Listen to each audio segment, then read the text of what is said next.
Recent developments in coastal management in the Philippines have given people reason to hope the fisheries crisis is not insurmountable. From community-managed fish sanctuaries, the effort to manage the country's coastal resources has become integrated and more organized through improved governance for coastal management, producing benefits that motivate an increasing number of communities and local governments to sustain it. Where the government has waged a consistent and determined campaign to stop all forms of destructive fishing and enforce the ban on commercial fishing in municipal waters, resources bounced back fairly quickly, and the positive results spread far beyond the fishing communities.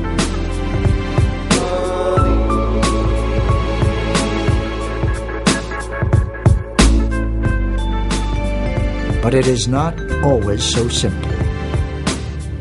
Many poor, remote coastal towns in the Philippines have successfully protected their waters from destructive fishing by local fishers, but they have little capability to prevent the overfishing problem caused by commercial fishers encroaching on their municipal waters. It is clear what the law intends, but the law is meaningless unless it is enforced.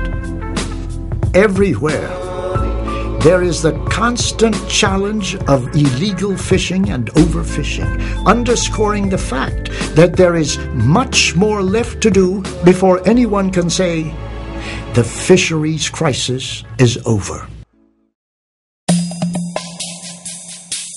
Through the USAID-funded Fisheries Improved for Sustainable Harvest project, or FISH, the Philippine government is charting a new course to directly address the fisheries crisis.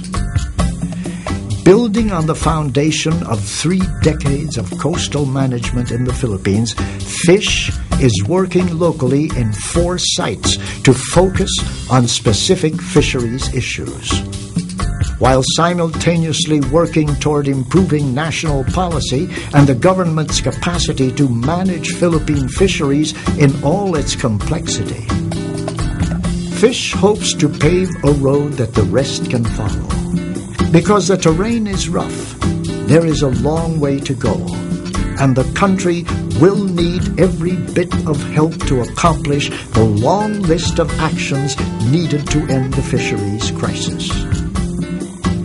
For instance, more than 500 marine protected areas have been legally established throughout the country, but less than half of them are functional.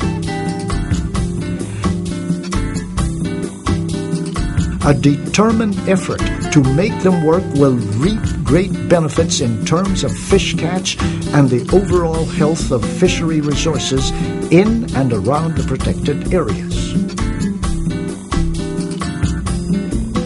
And although much headway has been made in capacitating both local and national governments in coastal management, capacity development must continue to ensure that the gains of past initiatives are not lost, and new capacities are built across all levels of government to meet the key requisites of restoring Philippine fisheries back to health: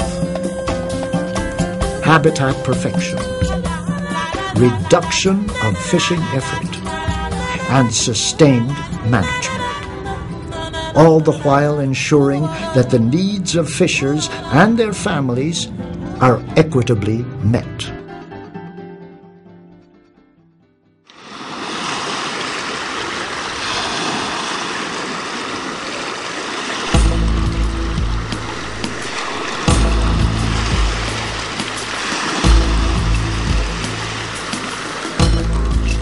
As difficult as it seems, it is not impossible to build a way out of these dire straits to a future, not of chaos, but order, not of open access, but managed development. Not of overfishing, but regulation. Not of food deficits, but food security. Not of depleted resources, but healthy seas. Not of depressed, overcrowded coastal areas, but well-planned, well-managed coastal communities and fishing families living not in poverty, but prosperity.